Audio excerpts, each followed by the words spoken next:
This video will explain how to open and check your zoom connector.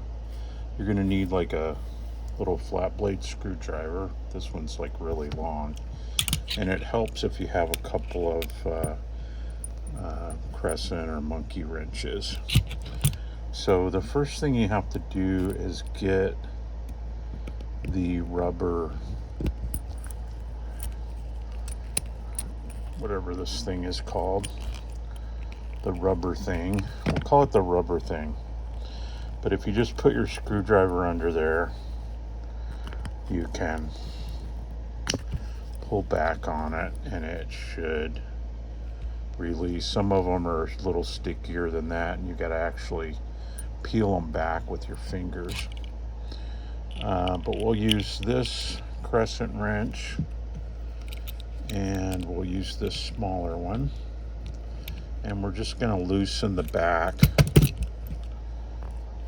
of this guy and unthread him, and these two little clamps will fall out.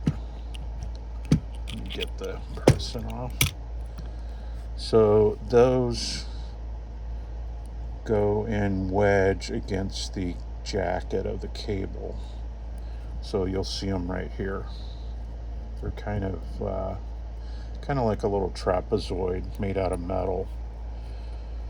So now we're going to unscrew this rear part. Oh, the most important thing is we got to get this little flat blade screwdriver and loosen this set screw.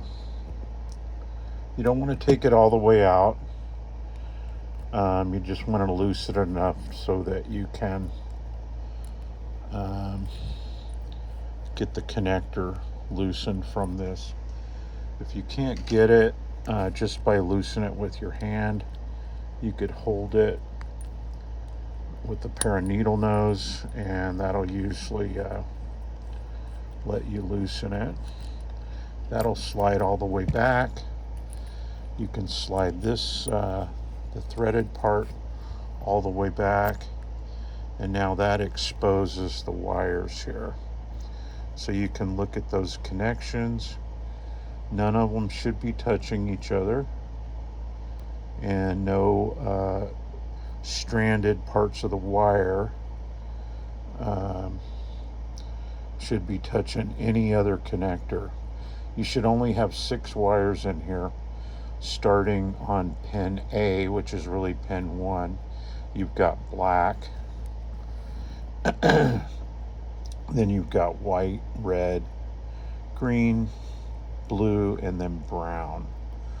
The first 4 operate the zoom, and the last 2 operate the record, start, and stop. So if you have anything that's touching or disconnected, you'll have to resolder those. Sometimes when these get loose and guys untwist them, these wires get wrapped around, and then if the wires are not if they're stripped back too far, they'll actually go over and touch the neighboring pin, and that'll cause the zoom to zoom in and stay there when you plug this in, or it may not. If it's disconnected, it may not zoom at all.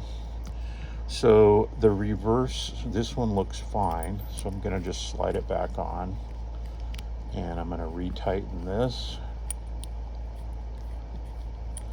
like so. I'm just going to put my fingernail in there to hold it tight. Tighten that. I'm going to retighten the set screw. It takes a really tiny flat blade to get into that slot, but you can tighten that. And then these guys just drop back in the slot there. Make sure the larger side is towards the connector.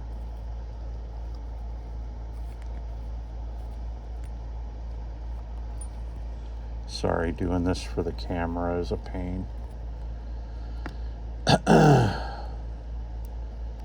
I'm just gonna see if I can do it with it on camera, and I'm not doing well. But that one slide drops in the top, and then if you turn it over, you should be able to just drop this one in this side.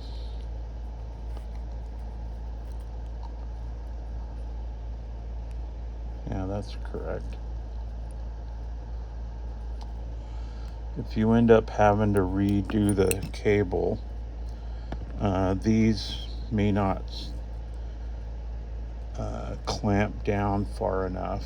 I don't like this one because this sample cable I have, they stripped the wires back a little too far.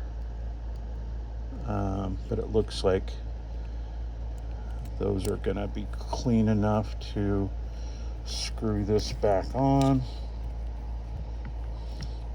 And then I would just use my crescent wrenches to retighten that and then slide the rubber back on. Then you're good to go.